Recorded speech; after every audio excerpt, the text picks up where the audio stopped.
Good morning and welcome to day 19 of Fearless Living Boot Camp. I've had an interesting couple of days. Notice that yesterday I did not post a video that I made. Instead, I posted one of my teacher's videos. And the reason I did that is really interesting. I was very observant as I tried to make the video for yesterday, and I could not do it. I actually did a couple of takes, and then I just stopped.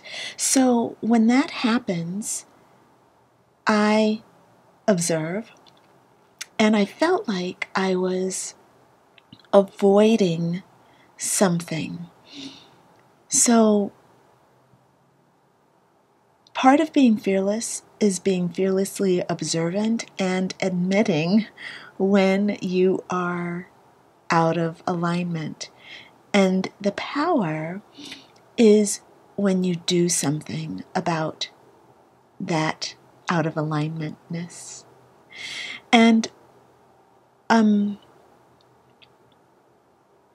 when that happens for me, I always say a prayer to bring myself to the truth of what's going on, to bring conscious awareness to what's going on within me so that I can actually see what the pattern is. I'm a person who doesn't just want my stuff fixed. I want to know why. And I want to know the process of healing. So for me, conscious awareness means that I get to see and participate and bring my mind along. Some people just want instant healing, and that isn't totally my thing. So yesterday our affirmation was about planning and strategizing. Normally, I am an excellent planner and strategizer. I love planning and strategizing. Excuse me. There's obviously some untruth in there because I'm coughing. Coughing is no joke. We think a cough is just something that happens, but it's not. It's actually an indicator. And it's a disconnection between your heart and your speaking of truth. And I guess my reaction to that is, you didn't give me a chance because I was getting ready to tell the truth. Yeah, I was getting ready to tell about this disconnection, which is really funny. Because yesterday, when I was doing planning and strategizing, I had this feeling. It didn't feel like fear. It felt like, it felt like dismay. It felt like dismay. Yesterday, when I was doing this affirmation, I felt a feeling of dismay. Like, oh, God, almost like dread. It wasn't as strong as dread. It was much more subtle. But I was not wanting to do it. And that's so strange for me because I love planning and strategizing. So I went through yesterday and I posted another video for you all. And, using teal.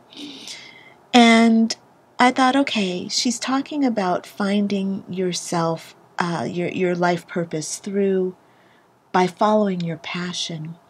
And so I sat with that yesterday, that idea, and I thought, oh, what am I passionate about? And I'm like, I'm passionate about what I'm doing. What's really going on with me? And one of the things I've not done is linked my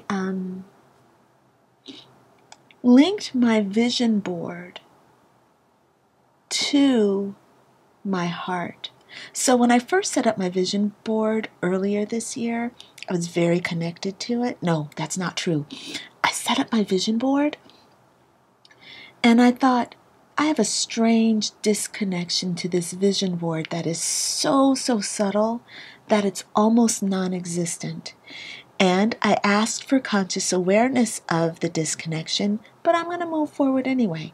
I said, bring me conscious awareness of the disconnection, but I'm going to move forward. And I'd look at my vision board and I became more and more in touch with it, but I'm still aware of an underlying disconnection. So yesterday, when I was working with this planning and strategizing, I looked at my vision board and I thought, and then I left it. Didn't think anything else about the vision board. Went on with my day, aware that I was disconnected from yesterday's affirmation, so disconnected that I couldn't even do a video about it. Read the affirmation, even shared the affirmation with someone who wasn't in the group. And her response to the affirmation was, it's not resonating with me. I can't relate to it. And I read it and I thought, fuck, neither can I. And another, I'm just watching myself. Anyway, yesterday I was disconnected from everything, feeling disconnected from my normal healthy processes of looking at my shadow. Felt like a vegetable yesterday. And so today I got up and I'm like, I'm going to nail this. I'm going to really get in there. And so I brought in my goddess, who is Lilith, and I sat down and I talked to her. And I said, Mother, because she's the divine mother. If you don't know about Lilith, she is the dark side of the moon. So a little quick story about her. I'm going to try to make a quick story about Lilith. She is the divine feminine principle. She's the one that came before Eve. So we think about Adam and Eve being in the Garden of Eden. That's the masculine story of Genesis. The I'm going to say the true story because it's my truth. You don't have to accept this as your truth, not asking you to. This is my perspective.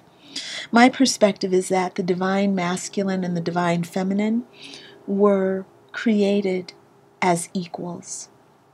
Adam was the divine masculine principle, logic, rational, straight line thinking. Lilith is the divine feminine principle, creative, curvy, sensual, feminine. And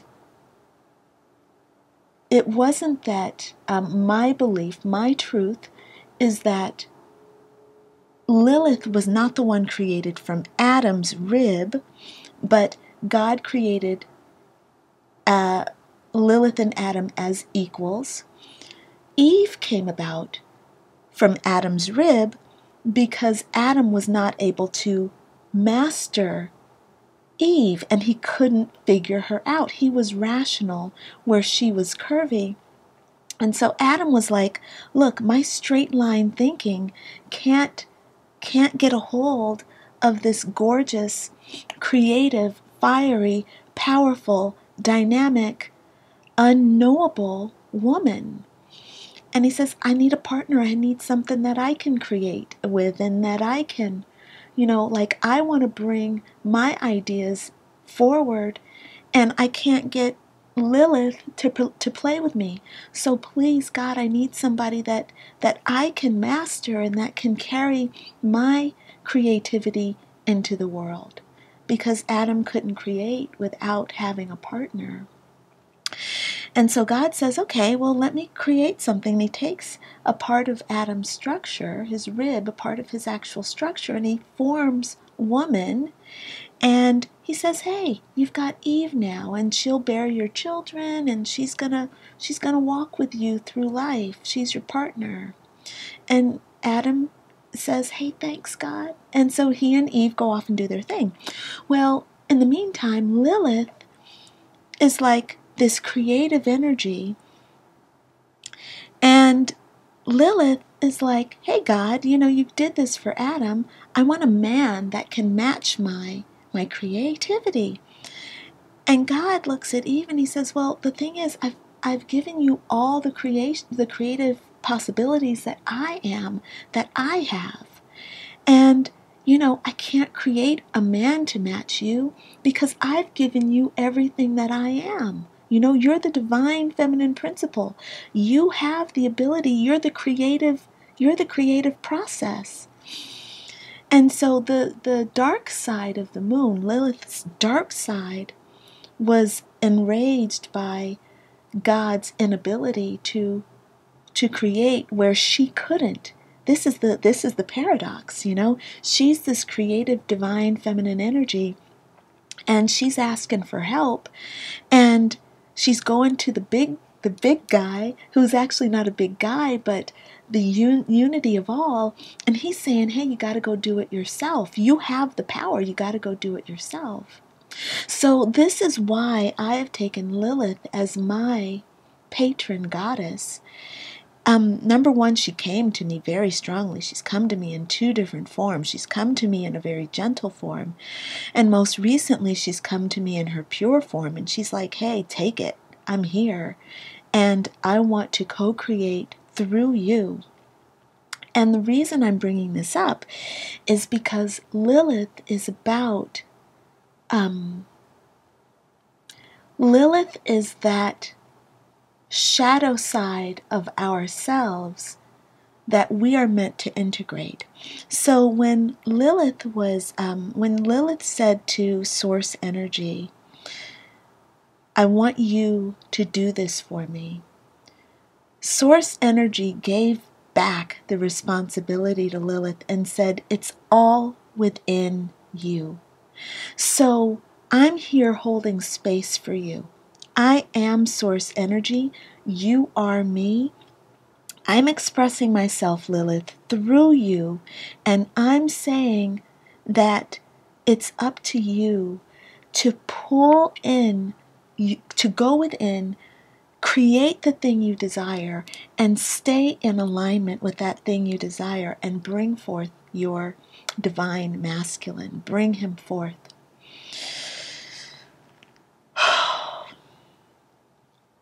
This morning when I was praying, and I said, Divine Mother, I need you to bring me into awareness of my fear, but I need you to bring me into alignment with the solutions, with the courage to stand strong in the face of my fear. That was my prayer this morning. And as I'm sitting there, I have my... I'm going to show you my altar. I'm not going to show you my altar because it's a little hard to get disconnected from my mic and my stuff, and to carry my computer over to my altar is just too much work, but I'll show you one day. But at my altar, I have my vision board, and I'm looking at the vision board this morning, and I'm at my altar, and I'm bringing in Lilith, and I'm praying, and I'm crying as I'm filled with connection to my vision board. I told you earlier that there was a disconnection between me and my vision board. The disconnection was the feeling that I don't have these things now. And the power is understanding that you do have these things now. So when I first made the vision board, I was very disconnected, and I was connecting with that aspect of Lilith that felt disconnected from her divine masculine to the thing that caused her rage and wrath and anger, the dark side, the dark Lilith. And this morning, I bridged the disconnection, and I felt my heart yearning for all the things that were on the vision board that I feel like I don't have, but that I desire. And this is a really powerful time because what Lilith showed me is that I need the planning and the strategizing. She's been telling me for the last 2 months, she's been saying, plan and strategize, plan and strategize. That's going to be the bridge between your desires and bringing them forth into the world. And in many ways, I do plan and strategize. I've been planning and strategizing for months, but right now, the Divine Mother is calling me forth to really get in the trenches and hammer out a plan and attach that plan to my vision board, you know? And so what I did today was I wrote down what's on my vision board. I put it onto paper. And I have I have 1, 2, 3, 4, 5, 6, 7, 8, 9, 10, 11. Interestingly, I have 11 sections on my vision board. There's my own personal rebirth, there's my peaceful self, there's my work as a writer, there's my connection and internal dialogue, which is a positive affirmation. It's my own mantra, the mantra of myself. There's the beloved wife of the beloved husband. There's one who is physically and materially healthy, wealthy, and strong. There's one who has an open door, access to the divine. There's the mistress of my own home. There's one who travels in style. One who has, who maintains a divine connection to her matrix. And one who has tremendous and powerful material expression. Yeah. And that doesn't mean a lot to you, but it means a lot to me. And when you look at my vision board, and I will show this to you sometime, I think I'll probably show it to you on Thursday when we have our next fearless wisdom tribal talks. Yeah. That process of making my vision board, when we make our vision board, it's really important that we actually connect it and activate it, and then we have to plan it. And for me, planning on the vision board I wasn't ready. There were other things that needed to be put into place. And now I am ready. It's funny, I've had my uterus removed, and there were all the uterine fibroids that were present in my uterus. And they were taking up so much space in my creative self. I couldn't, they were, the uterine fibroids, my uterus had gotten so big that it was pushing from my lower abdomen up into my upper abdomen. My belly button was afflicted. There was, my stomach was afflicted. It was just all pushing up, up, up. It was really weird, It was like this, it was shaped like a pine cone, like triangular, really intense, So, what I'm realizing is that now that there's space, now that I've gotten rid of the physical manifestations of my angst and my suppressed feelings, and now that I have chosen to honor all of my feelings and to not suppress them, to let them flow, to allow them to flow, and to trust Source to transmute them to something powerful for me, Now that I have allowed that, there is space for me to plan and to strategize. It's place for me to bring my vision board inside myself, to feel it, to visualize with it, to bring it forth. So, I was going to share with you today the cycle of manifestation. I have my process, and I'm going to, I think, share that with you on our next Fearless Wisdom Tribal Talks.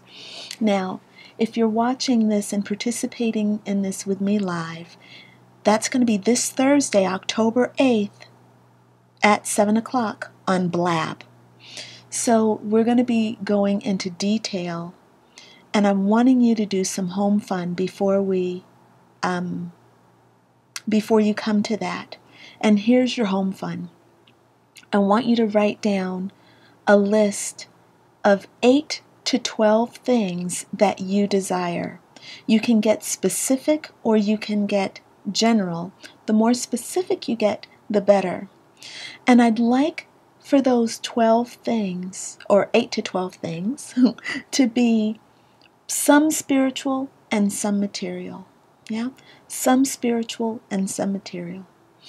8 to 12 things that you desire, a mix of spiritual and material. What sometimes happens when we're doing this is that people will do only things like, I want to be happy, or I want to, have a closer relationship with my children, or I want a car. And it's just either too material or too physical, too material or too spiritual. The reason I say too, or that it's too much, is because when you throw yourself too far out of balance in your vision board, we're not doing vision boards. Sorry, I'm getting ahead of myself. Stop. I want to take you through my vision boarding process, which is a little bit different than how other people do it, because it takes months to do my vision boards, because I have you really spend a lot of time working on your desires, working on your fears, and working on the plans afterward, right? So I want to take you through that process. Anyway, so for right now, we're going to work on your desires. So come on Thursday prepared with 8 to 10 desires written out. And then we are going to play with that on Thursday. And we're not going to have you do vision boards. We're going to have you do vision notebooks. So what you desire will go actually into your Fearless Living Journal.